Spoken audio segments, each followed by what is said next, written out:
Hello and welcome, Rangers! I'm Joe here with me, my co-host Dan. Hello and greetings. And we have a really good episode to review from Power Rangers Lost Galaxy. One of the best Power Ranger openings. Yeah, we keep gushing over it because it's worth gushing over. Anyways,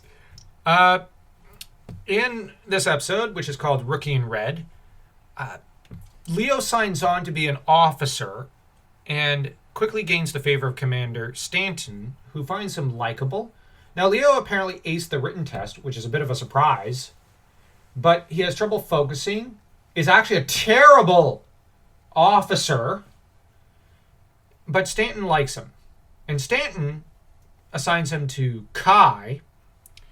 And the thing is, Kai, of course, is jealous of Leo, who Kendricks is making googly eyes at. But Leo doesn't help his situation by doing stupid things like bring food into the command center when he's not supposed to. And then Kai gets in trouble for that and taking the fall for Leo, if inadvertently so. And Kai doesn't speak up to shift the blame to Leo. Instead, he agrees to take the responsibility for that. He then instructs Leo to close down the weapons depot. Leo does not do that. He does not lock up after himself. His uniform is ill-maintained, and he's irreverent when it comes to addressing Kai, who is a superior officer. All of this, and Kai is also still upset and kind of blaming Leo for the death of Mike Corbett. So, ultimately, this is Leo being an ass. But Kai starts to feel a little bad over the course of the episode. And Leo, of course, ends up screwing up and getting captured, I think, twice by Horn, the villain of the episode. Horn is one of the few sympathetic standalone villains you get throughout the series.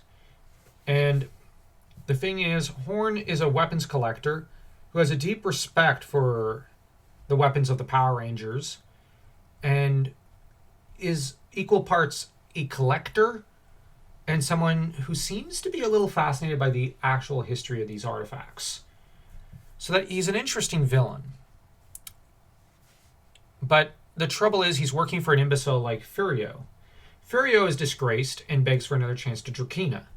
Then Furio hires Horn to do his own dirty work. Now, in this episode, Drakina operates a bit like a middleman, or middlewoman, I should say, between her father, Scorpio, and the junior officers, so that all power flows through her. And when I say power, I mean political power. She is really, in a way, her father's chief minister. And this is actually how a ruler should operate with their successor. With their successor being a chief minister and an aide to help them with their rule. Now, Horn goes on to, how shall I put it, capture most of the Quasar swords. Leo ends up breaking free when Furio comes along and tries to destroy the Quasar swords. This horrifies Horn, who says, no, these are artifacts. You can't destroy them. Not to mention, I think Horn is also concerned about, if you actually do destroy them, you might rip a hole in the universe or something. What are you doing? And he was promised as payment the Quasar swords. Yeah, so he's naturally going, what are you doing? Are you stupid? And Furio, well, I'm reneging on the deal. And, well, Scorpio said I'm supposed to destroy them. Well, tell him you already did. Just don't actually do it. Doesn't work out. And, as said, Leo breaks free. Leo escapes with the swords. Now, this is where we get the clever side of Leo and Kai, where they organized a swap for fakes to be produced, and they have Furio destroy the fake. Furio, once again, struggles with Horn to destroy the fakes, and the Rangers, for their part, escapes with the swords and the daggers that Horn had discovered, the trans daggers. And in the end, the Rangers are stronger than ever and destroy Horn. This is entirely Furio's fault. That said, at the end of the episode, Leo is offered a job, turns it down, and resigns. But then we get the comedic exchange between him and Kai, wherein Kai tells him, listen, I'm sorry for being too hard on you. And Leo says, okay, I'm sorry for being hard to train, and goes to walk away. And Kai then teases him and says, how about impossible? And Leo then says, how about we bet $10 that I'll never be late and my uniform will never be wrinkled or anything. Yeah, Kai, you couldn't win that bet if you tried. You're on. All right, well, I just resigned. $10, please. At which point, Kai starts laughing, as I think he starts to reach for his wallet.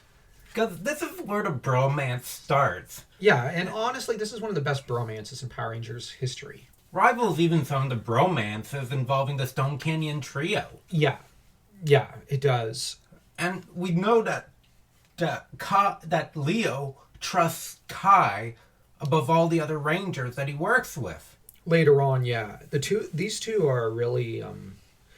like, the thing is, if you had to imagine Rangers coming over... like, which Rangers stayed in touch for Thanksgiving or something, Kai and Leo, I'm like, oh yeah, these two are going to be attending each other's Thanksgivings for the next 30 years. That's basically who they are. And it's just the nature of their friendship. Now let's rank this episode. I'm going to say this is a 3.5.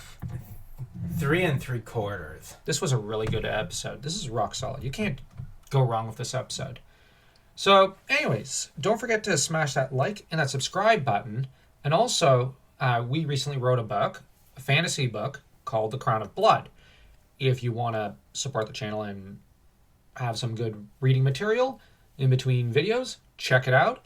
And remember, Rangers, may the power protect you!